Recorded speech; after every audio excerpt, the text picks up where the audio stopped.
श्री शिवाय नमस्तुभ्यम। हर हर महादेव, जय भोलेनाथ की। आप सभी भक्तजनों का हार्दिक अभिनंदन करती हूँ अपने YouTube चैनल पर। दोस्तों, आप सभी भक्तजनों पर माता पार्वती और भोलेनाथ की कृपा बनी रहे और आपकी सभी मनोकामनाएं पूरी हों। तो चलिए श्रवण करते हैं शिव महापुराण की पावन कथा में। इस कथा में वर्णन किया जा रहा है भगवान भोलेनाथ और माता पार्वती के शुभ विवाह का। तो चलिए उसके आगे की कथा का श्रवण करते हैं। एक बार प्रेम से बोलिए शंकर भगवान की जय। ब्रह्मा जी कहते हैं कि हे तात, तदंतर भाग्यवानों में श्रेष्ठ और चतुर गिरिराज हिमवान ने बारातियों को भोजन कराने के लिए अपने आंगन को सुंदर ढंग से सजाया तथा अपने पुत्रों एवं अन्य पर्वतों को भेजकर शिव सहित सब देवताओं को भोजन के लिए बुलाया। जब सब लोग आ गए तब उनको बड़े आदर के साथ उत्तम उक्त भोजन पदार्थों का भोजन कराया। भोजन के पश्चात हाथ मुंह धोकर कुल्ला आदि करके विष्णु आदि सब देवता विश्राम के लिए प्रसन्नतापूर्वक अपने अपने डेरे में गए। मैना की आज्ञा से साध्वी स्त्रियों ने भगवान शिव को भक्तिपूर्वक प्रार्थना करके उन्हें महान उत्सव से परिपूर्ण सुंदर वास भवन में ठहराया। मैना के दिए हुए मनोहर रत्न सिंहासन पर बैठकर आनंदित हुए शंभु ने उस वास मंदिर का निरीक्षण किया। वह भवन प्रज्वलित हुए सैकड़ों रत्नमय प्रदीपों के कारण अद्भुत प्रभा से उदासित हो रहा था। वहां रत्नमय पात्र तथा रत्नों के ही कलश रखे गए थे। मोती और मणियों से सारा भवन जगमगा रहा था। रत्नमय दर्पण की शोभा से संपन्न तथा श्वेत चंवरों से अलंकृत था। मुक्तामणियों की सुंदर मालाओं से आवेष्टित हुआ वह वास भवन बड़ा समृद्धशाली दिखाई देता था। उसकी कहीं उपमा नहीं की थी। वह महादीप अति विचित्र, परम मनोहर तथा मन को आहत प्रदान करने वाला था। उसके फर्श पर नाना प्रकार की रचनाएं की गई थी। ऐसे आश्चर्यजनक शोभा से संपन्न उस वास भवन को देखकर गिरिराज हिमालय की प्रशंसा करते हुए भगवान महेश्वर बहुत संतुष्ट हुए। वहां अति रमणीय रत्नजटित उत्तम पलंग पर परमेश्वर से बड़ी प्रसन्नता से लीला पूर्वक सोए। इधर हिमालय ने बड़ी प्रसन्नता से अपने समस्त भाई बंधुओं एवं दूसरे लोगों को भी भोजन कराया तथा जो कार्य शेष रह गए थे उन्हें भी पूर्ण किया। शैलराज हिमालय इस प्रकार आवश्यक कार्य में लगे हुए थे और प्रीतम परमेश्वर शिव शयन कर रहे थे। इतने में ही सारी रात बीत गई और प्रातः काल हो गया। प्रातः काल होने पर धैर्यवान और उत्साही पुरुष नाना प्रकार के बाजे बजाने लगे। उस समय श्री विष्णु आदि सब देवता आनंद हो उठे और अपने इष्ट देव देवेश्वर शिव का स्मरण करके वहां से कैलाश को चलने के लिए नए जल्दी जल्दी तैयार हो गए। उन्होंने अपने वाहन से सुसज्जित कर लिए। तत्पश्चात धर्म को शिव के समीप भेजा। योग शक्ति से संपन्न धर्म नारायण की आज्ञा से वासगृह में पहुंचकर योगेश्वर शंकर से समयोचित बात कर बोले, प्रथम गणों के स्वामी महेश्वर, उठिए उठिए, आपका कल्याण हो। आप हमारे लिए भी कल्याणकारी होइए। जनवासे में चलिए और वहां सब देवताओं को कृतार्थ कीजिए। धर्म की यह बात सुनकर भगवान महेश्वर हंस पड़े। उन्होंने धर्म को कृपा दृष्टि से देखा और शैया त्याग दी। इसके बाद धर्म से हंसते हुए कहा, तुम आगे चलो, मैं भी वहां शीघ्र ही आऊंगा, इसमें संचय नहीं है। भगवान शिव के ऐसा कहने पर धर्म जनवासे में गए। तत्पश्चात शंभु भी स्वयं वहां जाने से उद्युक्त हो गए। यह जानकर महान उत्सव मनाती हुई स्त्रियां वहां आईं और भगवान शंभु के युगल चरण बिंदु का दर्शन करती हुई मंगलगान करने लगीं। तदंतर लोकाचार का पालन करते हुए शंभु प्रातः कालिक कृत्य करके मैना और हिमालय की आज्ञा ले जनवासे को गए। हे मुने, उस समय बड़ा भारी उत्सव हुआ। वेद मंत्रों की ध्वनि होने लगी और लोग चारों प्रकार के बाजे बजाने लगे। अपने स्थान पर आकर शंभु ने लोकाचार वश मुनियों को, विष्णु को और मुझको प्रणाम किया। फिर देवता आदि ने उनकी वंदना की और उस समय जय जयकार, नमस्कार तथा वेद मंत्रोच्चारण की मंगलदायिनी ध्वनि होने लगी।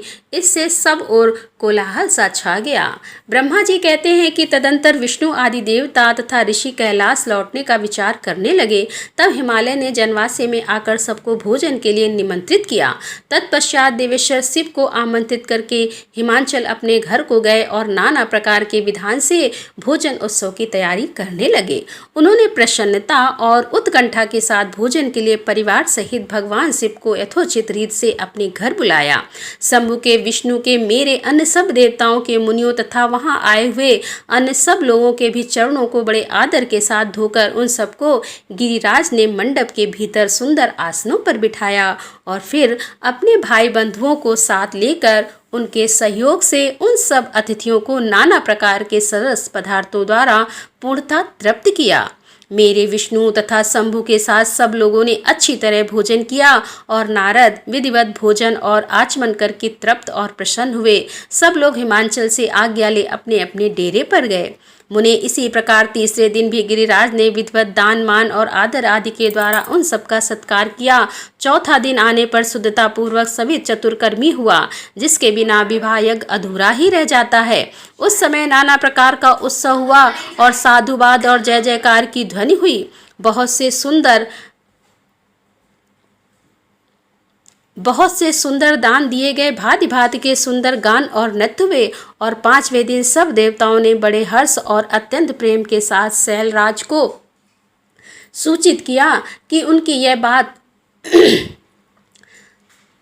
अब हम लोग यहाँ से जाना चाहते हैं, आप आज्ञा प्रदान करें। उनकी यह बात सुन गिरिराज हिमवान हाथ जोड़कर बोले कि हे देवगण, आप लोग कुछ दिन और ठहरे तथा मुझ पर कृपा करें। यूँ कहकर उन्होंने स्नेह के साथ उन देवताओं को, भगवान शिव को, विष्णु को, मुझको तथा अन्य लोगों को बहुत दिनों तक ठहराया और प्रतिदिन विशेष आदर सत्कार किया।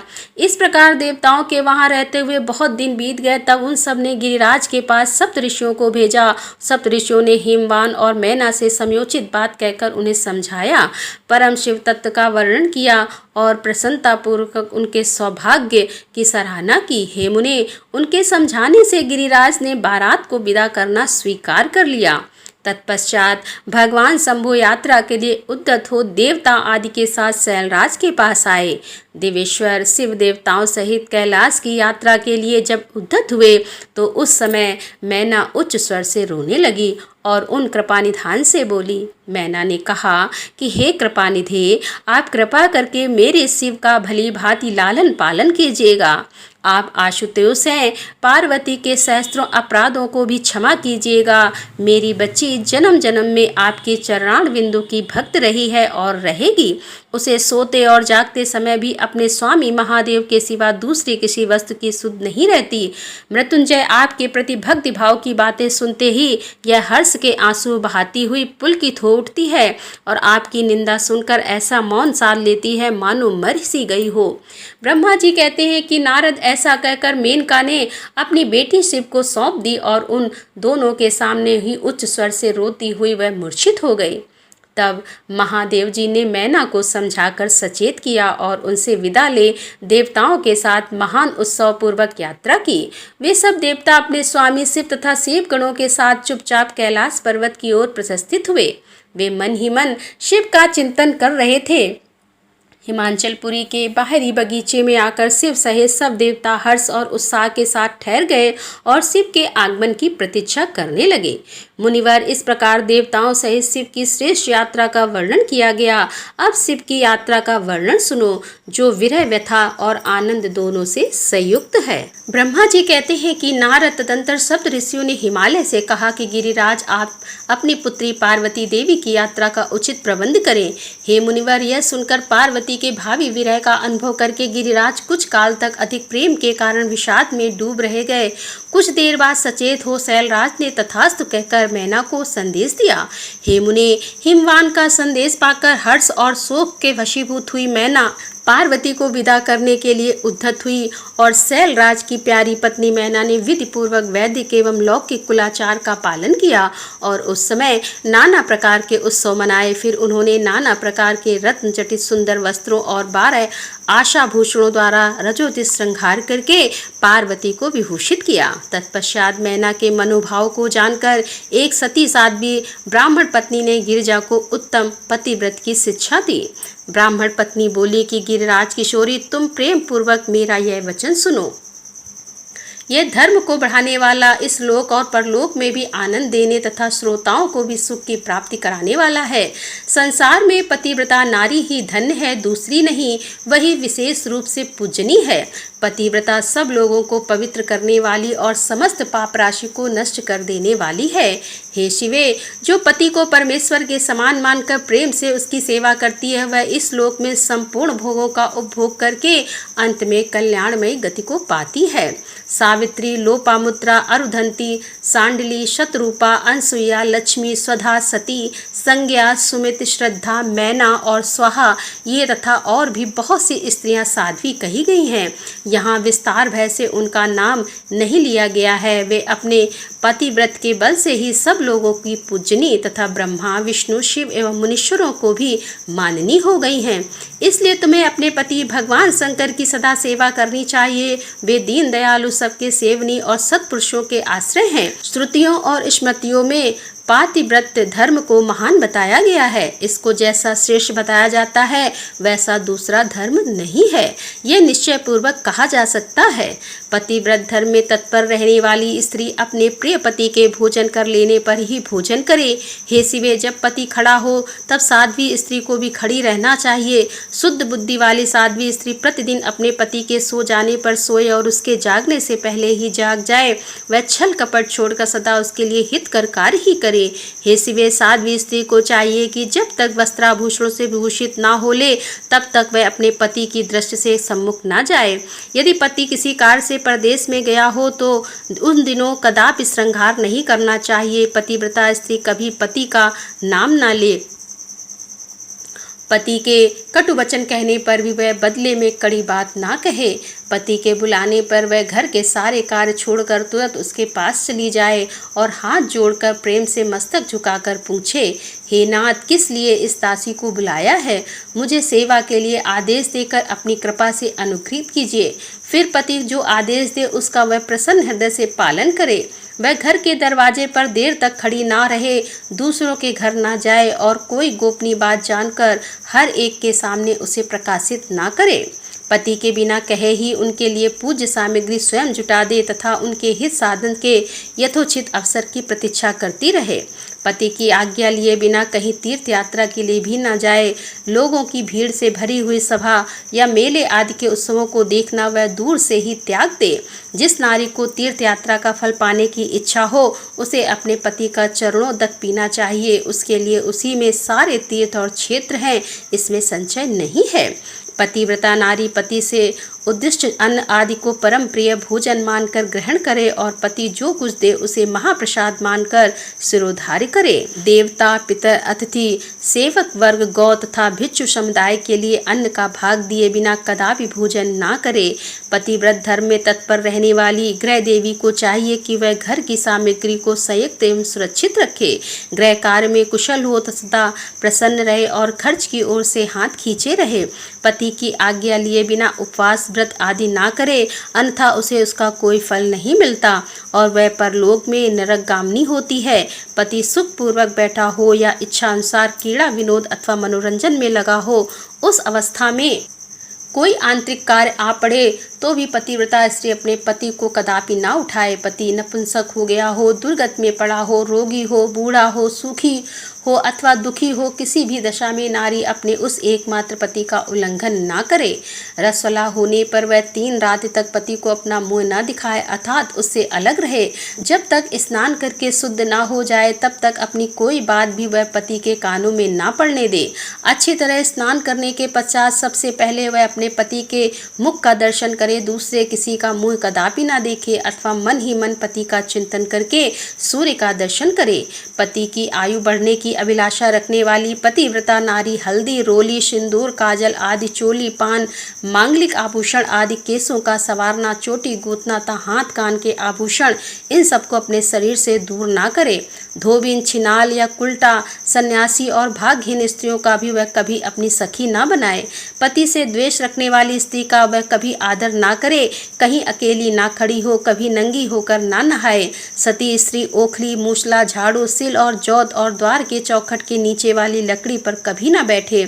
मैथुन काल के सिवा और किसी समय वह पति के सामने धृष्टता ना करे। जिस जिस वस्तु में पति की रुचि हो उसमें वह स्वयं भी प्रेम करे।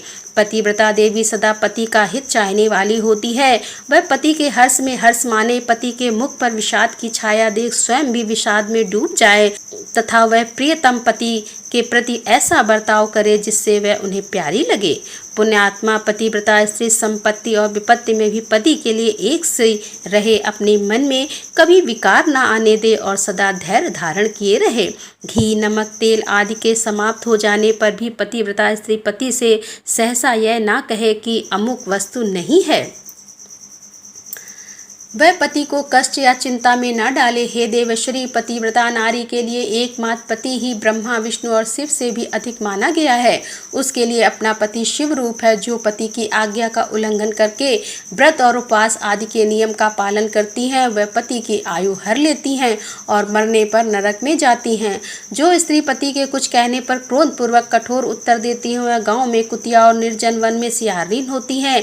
नारी पति से ऊंचे आसन पर ना बैठे, दुष्ट पुरुष के निकट ना जाए और पति से कभी कातर वचन ना बोले, किसी की निंदा ना करे, कलह को दूर से ही त्याग दे, गुरुजनों के निकट ना तो उच्च स्वर से बोले और ना हंसे। जो बाहर से पति को आते देख तुरंत अन्न, जल, भोज, वस्तु, पान और वस्त्र आदि से उनकी सेवा करती है, उनके दोनों चरण दबाती है, उनसे मीठे वचन बोलती है तथा प्रियतम के खेत को दूर करने वाले अन्य उपायों से प्रसन्नतापूर्वक उन्हें संतुष्ट करती है, उसने मानो तीनों लोगों को तृप्त एवं संतुष्ट कर दिया। पिता, भाई और पुत्र परमित सुख देते हैं, परंतु पति असीम सुख देता है। अतः नारी को सदा अपने पति का पूजन, आदर, सत्कार करना चाहिए। पति ही देवता है, पति ही गुरु है और पति ही धर्म है, तीर्थ एवं व्रत है। इसीलिए सबको छोड़कर एकमात्र पति की ही आराधना करनी चाहिए।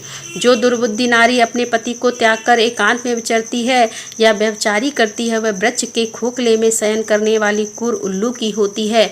जो पराये पुरुष को कटाक्षपूर्ण दृष्टि से देखती है, वह ऐचातानी देखने वाली होती है। जो पति को छोड़कर अकेले मिठाई खाती है, वह गांव में सुअरी होती है अथवा बकरी होकर अपनी ही विष्ठा खाती है। जो पति को तू कहकर बोलती है, वह गूंगी होती है। जो पति की आंख बचाकर किसी दूसरे पुरुष पर दृष्टि डालती है, वह कानी, टेढ़े मुंह वाली तथा कुरूपा होती है। जैसे निर्जीव शरीर तत्काल अपवित्र हो जाता है, तरह पतिहीना नारी भली भांति स्नान करने पर भी सदा अपवित्र ही रहती है। लोक में वह माता धन्य है, वह जन्मदाता पिता धन्य है तथा वह पति भी धन्य है जिसके घर में पतिव्रता देवी वास करती है। पतिव्रता के पुण्य से पिता, माता और पति के कुलों की तीनों पीढ़ियां लोक स्वर्ग लोक में सुख भोगते हैं। जो दुराचारणी स्त्रियां अपना सील भंग कर देती हैं, वे अपने माता और पिता, पति तीनों के कुलों को नीचे गिराती हैं तथा इस लोक और परलोक में भी दुख भोगती हैं। पतिव्रता का पैर जहाँ जहाँ पृथ्वी का स्पर्श करता है, वहाँ वहाँ की भूमि पाप हारिणी था परम पावन बन जाती है। भगवान सूर्य, चंद्रमा था वायु देव भी अपने आप को पवित्र करने के लिए ही पतिव्रता का स्पर्श करते हैं और किसी दृष्टि से नहीं देखते। जल भी सदा पतिव्रता का स्पर्श करना चाहता है। उसका स्पर्श करके वह अनुभव करता है कि आज मेरी जटता का नाश हो गया तथा आज मैं दूसरों को पवित्र करने वाला बन गया। हे भार्या ही गृहस्थ आश्रम की जड़ है, भार्या ही सुख का मूल है, भार्या से ही धर्म के फल की प्राप्ति होती है तथा भार्या ही संतान की बुद्धि के कारण है। क्या घर घर में अपने रूप और लावण्य पर गर्व करने वाली स्त्रियां नहीं हैं, परंतु पतिव्रता स्त्री तो विश्वनाथ शिव के प्रति भक्ति होने से ही प्राप्त होती हैं। भार्या से इस लोक और परलोक दोनों पर विजय पाई जा सकती है। भार्याहीन पुरुष देव यज्ञ, पितृ यज्ञ और अतिथि यज्ञ करने का अधिकारी नहीं होता है। वास्तव में गृहस्थ वही है जिसके घर में पतिव्रता स्त्री है। दूसरी स्त्री तो पुरुष को उसी तरह अपना ग्रास बनाती है जैसे जरावस्था एवं राक्षसी। जैसे गंगा स्नान करने से शरीर पवित्र होता है, उसी प्रकार पतिव्रता स्त्री का दर्शन करने पर सब कुछ पावन हो जाता है। पति को ही इष्ट देव मनाने वाली सती नारी और गंगा में कोई भेद नहीं है। पतिव्रता और उसके पतिदेव उमा और महेश्वर के समान है, अतः विद्वान मनुष्य उन दोनों का पूजन करे। पति तप है और स्त्री क्षमा, नारी सत्कर्म है और पति उसका फल। शिवे सती नारी और उसके पति दोनों दंपत्ति धन्य हैं। गिरजा कुमारी, इस प्रकार मैंने तुमसे पतिव्रता धर्म का वर्णन किया है। अब तुम सावधान हो जाओ, मुझसे प्रसन्नता पूर्वक पतिव्रता के भेदों का वर्णन सुनो। हे देवी, पतिव्रता नारियां उत्तम आदि भेद से 4 प्रकार की बताई गई हैं, जो अपना स्मरण करके वाले पुरुषों का सारा पाप हर लेती हैं। उत्तमा, मध्यमा, निष्कृष्टा और अति निष्कृष्टा, ये पतिव्रता के 4 भेद हैं। अब मैं इसके लक्षण बताता हूँ, ध्यान देकर सुनो। हे भद्रे, जिसका मन सदा स्वप्न में भी अपने पति को ही देखता है, दूसरे किसी पर पुरुष को नहीं, वह स्त्री उत्तम तथा उत्तम श्रेणी की पतिव्रता कही गई है। हे शैलजे, जो दूसरे पुरुष को उत्तम बुद्धि से पिता, भाई एवं पुत्र के समान देखती है, उसे मध्यम श्रेणी की पतिव्रता कहा गया है। पार्वती, जो मन से अपने धर्म का विचार करके व्यभिचारी नहीं करती, सदाचार में स्थित रहती है, उसे निकृष्टा अथवा निम्न श्रेणी की पतिव्रता कहा गया है। ब्रह्मा जी कहते हैं कि नारद ब्राह्मणी ने देवी पार्वती को पतिव्रता व्यभिचारी से बचने के पश्चात मैना को बुलाकर विद्वानों ने महारानी जी पतिव्रता बताया है, यात्रा कराइए। ये 4 प्रकार की पतिव्रताएं समस्त लोगों का प्रेम से वशीभूत हो गई और धैर्य धारण करने वाली है। उन्होंने काली को बुलाया और उसके वियोग से ने ब्रह्मा, विष्णु और शिव इन तीनों देवताओं के गले से लगाकर अत्यंत के प्रभाव का उगने लगी करके बारहा के करुणा से डरे हुए एक ब्राह्मण जोर से रो पड़ी था और शिवा तुम्हारी शिवे ऐसा जानकर तुम्हें नित्य प्रसन्नता पूर्वक पार्वती के रोने से पत्नियां भी पति सेवन सदा समस्त अभिष्ट सारी स्त्रियां वहां रोने लगी। वे सब साक्षात जगदम्बा महेश्वरी हो। उस यात्रा के समय परम प्रभु साक्षात योगेश्वर शिव तुम्हारा बड़े चिंतन मात्र कौन चुप रह सकता था। इसी समय अपने समस्त पुत्रों तुम्हारे आगे यह सब कहने का कोई प्रयोजन नहीं है, तथापि आज लोग बस अपनी बच्ची को हृदय से लगाकर रोने लगे। बेटी, तुम मुझे छोड़कर कहाँ जा रही हो? कि नारद ऐसा कहकर सारे ब्राह्मण पत्नी शिवा देवी को बारंबार विलाप करने लगी। इस उपदेश को सुनकर शंकर ने अन्य ब्राह्मणों के सहयोग से कृपा पूर्वक अध्यात्म विद्या का उपदेश देते हुए सबको सुखद रीति से समझाया। पार्वती ने भांति भाव से माता पिता तथा गुरु को प्रणाम किया। वे महामाया होकर भी लोकाचार वश बार बार रो उठती थीं। पार्वती के रोने से सब स्त्रियां रोने लगती थीं और माता मैना तो बहुत रोई, भौजाइयां भी रोने लगीं। यही दशा भाइयों की थी। शिवा की माँ, भाभियां तथा अन्य युवतियां बार बार रोदन करने लगीं। भाई और भाभियां तथा अन्य युवतियां बार बार रोदन करने लगी। भाई और पिता भी प्रेम और सौहार्दवश रोए बिना न रह सके। उस समय ब्राह्मणों ने मिलकर सबको आदरपूर्वक समझाया और यह सूचित किया कि यात्रा के लिए यही सबसे उत्तम तथा सुखद लग्न है। तब हिमालय और मैना ने विवेक पूर्वक धैर्य धारण करके शिवा के बैठने के लिए पालकी मंगवाई और ब्राह्मणों की पत्नियों ने शिवा को उस पर चढ़ाया और सब ने मिलकर आशीर्वाद दिया। पिता, माता और ब्राह्मणों ने भी अपनी शुभकामनाएं प्रकट की। मैना और हिमालय ने पार्वती को ऐसे ऐसे सामान दिए जो महारानी के योग्य थे। नाना प्रकार के द्रव्यों की शुभ राशि भेंट की जो दूसरों के लिए परम दुर्लभ थी। शिवा ने समस्त गुरुजनों को, माता पिता को, पुरोहित और ब्रह्मों को और भौजाइयों और दूसरी स्त्रियों को प्रणाम करके यात्रा की। पुत्रों सहित बुद्धिमान हिमांचल भी स्नेह के वशीभूत हो पीछे पीछे गए और उस स्थान पर पहुंचे जहां देवताओं सहित भगवान शिव प्रसन्नता पूर्वक प्रतीक्षा कर रहे थे। वहां सब लोग बड़े प्रेम और आनंद से परस्पर मिले। उन सब ने भगवान को प्रणाम किया और उनकी प्रशंसा करते हुए पुरी को लौट गए। तदंतर कैलाश पहुंचकर भगवान शिव ने पार्वती से कहा कि हे देवेश्वरी, तुम सदा से ही मेरी प्राण प्रिया हो। तुम्हें लीला पूर्वक इस बात की याद दिला रहा हूँ। तुम्हें पूर्व जन्म की बातों का स्मरण है, अतः मेरे और अपने नित्य संबंध का यदि तुम्हें स्मरण हो तो बताओ। अपने प्राणनाथ महेश्वर की यह बात सुनकर शंकर की नित्य प्रिया पार्वती मुस्कुराती हुई बोली कि हे प्राणेश्वर, मुझे सब बातों का स्मरण है, किंतु इस समय आप चुप रहिए और इस अवसर के अनुरूप जो कार्य उसे शीघ्र पूर्ण कीजिए। ब्रह्मा जी कहते हैं कि नारद प्रिया पार्वती के सैकड़ों सुधा धाराओं के समान मधुर वचन को सुनकर लोकाचार प्राण भगवान विश्वनाथ बड़े प्रसन्न हुए। उन्होंने बहुत सी सामग्री एकत्र करके नारायण आदि देवताओं की भांति भांति की मनोहर भोज्य वस्तुएं खिलाई। इसी तरह अपने विवाह में पधारे हुए दूसरे लोगों को भी भगवान शंकर ने प्रेम पूर्वक सुमधुर रस को युक्त नाना प्रकार का अन्न भोजन कराया। भोजन करने के पश्चात उन सब देवताओं ने नाना रत्नों से विभूषित हो अपनी स्त्रियों और सेवगणों के साथ आकर प्रभु चंद्रशेखर को प्रणाम किया। वे प्रिय वचनों द्वारा प्रसन्नतापूर्वक उनकी स्तुति एवं परिक्रमा करके शिव विवाह की प्रशंसा करते हुए सब लोग अपने अपने धाम को चले गए। हे मुनि, साक्षात भगवान शिव ने लोकाचारवश भगवान विष्णु और मुझ को भी प्रणाम किया, ठीक उसी तरह जैसे वामन रूपधारी श्री हरि ने महर्षि कश्यप को नमस्कार किया था। तब मैंने और श्री विष्णु ने शिव को हृदय से लगाकर उनको आशीर्वाद दिया। तदंतर श्री हरि ने उन्हें परम ब्रह्म परमात्मा मानकर उनकी उत्तम स्तुति की। इसके बाद मेरे सहित भगवान विष्णु शिव से विदा ले शिव और शिवा को प्रसन्नतापूर्वक हाथ जोड़ उनके विवाह की प्रशंसा करते हुए अपने उत्तम धाम को गए। भगवान शिव भी पार्वती के साथ आनंद विहार करते हुए अपने निवासभूत कैलाश पर्वत पर रहने लगे। समस्त शिवगणों को इस विवाह से बड़ा सुख मिला। वे अत्यंत भक्तिपूर्वक शिवा और शिव की आराधना करने लगे। हे तात, इस प्रकार मैंने परम मंगलमय शिव विवाह का वर्णन किया है। यह शोकनाशक, आनंददायक तथा धन और आयु की वृद्धि करने वाला है। जो पुरुष भगवान शिव और शिवा में मन लगाकर पवित्र हो प्रतिदिन इस प्रसंग को सुनता अथवा नियम पूर्वक दूसरों को सुनाता है, वह शिव लोक प्राप्त कर लेता है। यह अद्भुत आख्यान कहा गया है। जो मंगल का आवास स्थान है, वह संपूर्ण विघ्नों को शांत करके समस्त रोगों का नाश करने वाला है। इसके द्वारा स्वर्ग, यश, आयु तथा पुत्र और पौत्रों की प्राप्ति होती है। यह संपूर्ण कामनाओं को पूर्ण करता है, इस लोक में भोग देता है और परलोक में मोक्ष प्रदान करता है। इस शुभ प्रसंग को सुनने से अपमृत्यु का शमन होता है और परम शांति की प्राप्ति होती है। यह समस्त दुष्स्वप्नों का नाशक तथा बुद्धि एवं विवेक आदि का साधक है। अपने शुभ की इच्छा रखने वाले लोगों को शिव संबंधी सभी उत्सवों में प्रसन्नता के साथ प्रयत्न पूर्वक इसका पाठ करना चाहिए। यह भगवान शिव को संतोष प्रदान करने वाला है। विशेषता देवता आदि की प्रतिष्ठा के समय तथा शिव संबंधी सभी कार्यों के प्रसंग में प्रसन्नता पूर्वक इसका पाठ करना चाहिए अथवा पवित्र हो शिव पार्वती के इस कल्याणकारी चरित्र का श्रवण करना चाहिए। ऐसा करने से समस्त कार्य सिद्ध होते हैं। यह सत्य है, यह सत्य है, इसमें संशय नहीं है।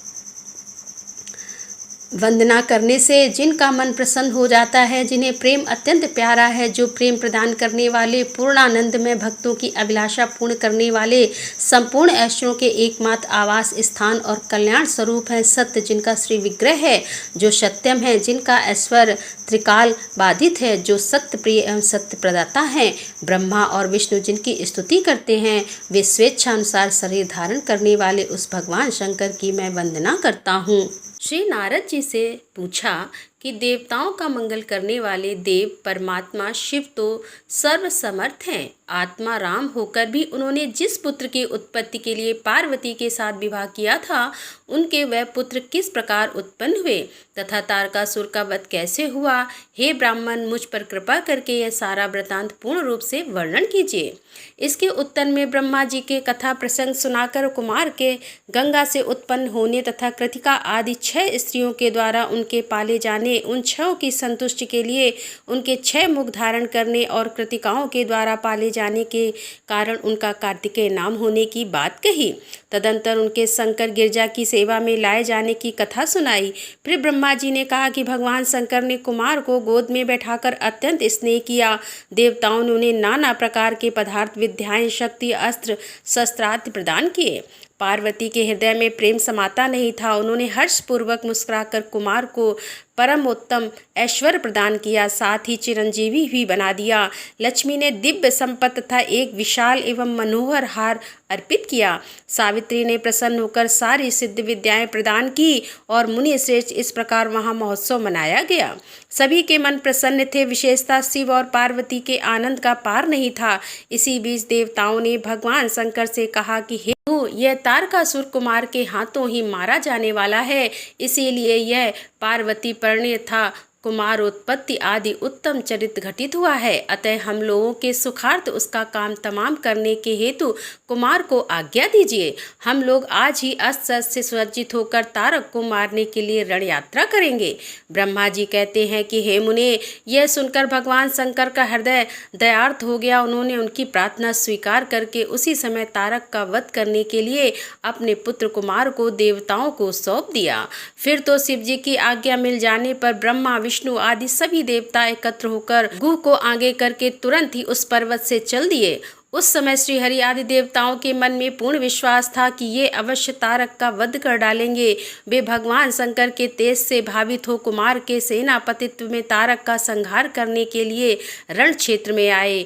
उधर महाबली तारक ने जब देवताओं के इस युद्ध को सुना तब वह भी एक विशाल सेना के साथ देवों से युद्ध करने के लिए तत्काल ही चल पड़ा।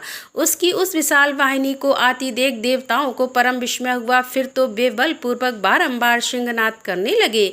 उसी समय तुरंत ही भगवान शंकर की प्रेरणा से विष्णु आदि संपूर्ण देवताओं के प्रति आकाशवाणी हुई।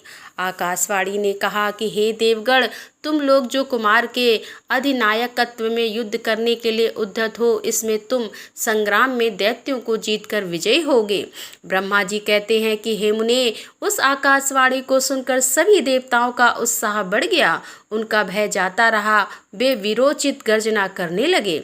उनकी युद्ध कामना बलवती हो उठी और वे सब के सब कुमार को अग्रणी बनाकर बड़ी उतावली के साथ महिषा सागर संग्राम को गए। उधर बहुसंख्य असुरों से घिरा हुआ वह तारक भी बहुत बड़ी सेना के साथ शीघ्र ही वहां आ धमका। जहां वे सभी देवता खड़े थे, उस असुर के आगमन काल में प्रलय काली मेघों के समान गर्जना करने वाली रणभेरियां तथा अन्याय कर्कश शब्द करने वाले रणवाद्र बज रहे थे। उस समय तारकासुर के साथ आने वाले दैत्य ताल ठोकते हुए गर्जना कर रहे थे। उनके पदाघात से पृथ्वी कांप उठती थी। उस अत्यंत भयंकर कोलाहल को सुनकर भी सभी देवता निर्भय ही बने रहे। वे एक साथ मिलकर तारकासुर से लोहा लेने के लिए डट कर खड़े हो गए। उस समय देवराज इंद्र कुमार को गजराज पर बैठाकर सबसे आगे खड़े हुए। वे लोकपालों से घिरे हुए थे और उनके साथ देवताओं की मेहनती सेना थी। तत्पश्चात कुमार ने उस गजराज को तो महेंद्र को ही दे दिया और वे स्वयं एक ऐसे विमान पर आरूढ़ हुए जो परमाश्चर्यजनक तथा नाना प्रकार के रत्नों से सुशोभित था। उस समय उस विमान पर सवार होने से सर्वगुण संपन्न महायशस्वी शंकर पुत्र कुमार उत्कृष्ट शोभा से संयुक्त होकर सुशोभित हो रहे थे। उन पर परम प्रकाशमान चंचल जुलाए जा रहे थे। इसी बीच बल्लाभिमानी एक महावीर देवता और दैत्य क्रोध से विहल होकर परस्पर युद्ध करने लगे। उस समय देवताओं और दैत्यों में बड़ा घमासान युद्ध हुआ और क्षण भर में ही सारी रणभूमि रुंड मुंडों से व्याप्त हो गई। तब महाबली तारकासुर बहुत बड़ी सेना के साथ देवताओं से युद्ध करने के लिए वेग पूर्वक आगे बढ़ा। उस रण दुमर्द तारक को युद्ध की कामना से आगे बढ़ते देखकर इंद्र आदि देवता तुरंत ही उसके सामने आए। फिर तो दोनों सेनाओं में महान कोलाहल होने लगा और तत्पश्चात देवों तथा असुरों का विनाश करने वाला ऐसा द्वंद्व युद्ध प्रारंभ हुआ, जिसे देखकर वीर लोग हर्षोत्फुल्ल हो गए और कायरों के मन में भय समा गया। इसी समय वीरभद्र कुपित होकर महाबली प्रथम गणों के साथ वीराभिमानी तारक के समीप आ पहुँचे। वे बलवान गणनायक भगवान शिव के कोप से उत्पन्न हुए थे, अतः समस्त देवताओं को पीछे करके युद्ध की अभिलाषा से तारक के सम्मुख डट गए। श्री नारद जी से पूछा कि देवताओं का मंगल करने वाले देव परमात्मा शिव तो सर्वसमर्थ हैं। आत्मा राम होकर भी उन्होंने जिस पुत्र की उत्पत्ति के लिए पार्वती के साथ विवाह किया था, उनके वह पुत्र किस प्रकार उत्पन्न हुए तथा तारकासुर का वध कैसे हुआ, हे ब्राह्मण, मुझ पर कृपा करके यह सारा वृतांत पूर्ण रूप से वर्णन कीजिए। इसके उत्तर में ब्रह्मा जी के कथा प्रसंग सुनाकर कुमार के गंगा से उत्पन्न होने तथा कृतिका आदि 6 स्त्रियों के द्वारा उनके पाले जाने, उन 6 की संतुष्टि के लिए उनके 6 मुख धारण करने और कृतिकाओं के द्वारा पाले जाने के कारण उनका कार्तिकेय नाम होने की बात कही। तदंतर उनके शंकर गिरजा की सेवा में लाए जाने की कथा सुनाई। फिर ब्रह्मा जी ने कहा कि भगवान शंकर ने कुमार को गोद में बैठाकर अत्यंत स्नेह किया। देवताओं ने उन्हें नाना प्रकार के पदार्थ, विद्याएं, शक्ति, अस्त्र, शस्त्रास्त्र प्रदान किए। पार्वती के हृदय में प्रेम समाता नहीं था। उन्होंने हर्षपूर्वक मुस्कुराकर कुमार को परमोत्तम ऐश्वर्य प्रदान किया। वह युद्ध कुशल नाना प्रकार के अस्त्रों का जानकार था, अतः देवताओं को ललकार ललकार कर उन पर बाणों की वृष्टि करने लगा। उस समय बलवानों में श्रेष्ठ असुरराज तारक ने ऐसा महान कर्म किया कि सारे देवता मिलकर भी उसका सामना न कर सके। उन भयभीत देवताओं को यूं पिटते हुए देखकर भगवान अच्युत को क्रोध आया और वे शीघ्र ही युद्ध करने के लिए तैयार हो गए।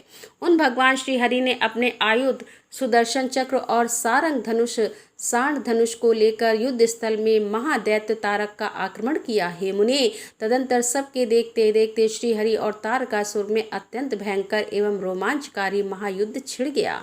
इसी बीच अच्युत ने कुपित होकर भगवान सिंहनाद किया और धधकती हुई ज्वालाओं के प्रकाश वाले अपने चक्र को उठाया। फिर तो श्रीहरि ने उसी चक्र से दैत्यराज तारक का प्रहार किया। उसकी चोट से अत्यंत व्यथित होकर वह असुर पृथ्वी पर गिर पड़ा, परंतु वह असुर नायक तारक अत्यंत बलवान था। अतः तुरंत ही उठकर उस दैत्यराज ने अपनी शक्ति से चक्र के टुकड़े टुकड़े कर दिए। हे मुने, भगवान विष्णु और तारकासुर दोनों बलवान थे और दोनों में अगाध बल था। अतः युद्ध स्थल में परस्पर जूझने लगे। हर हर महादेव, जय भोलेनाथ की।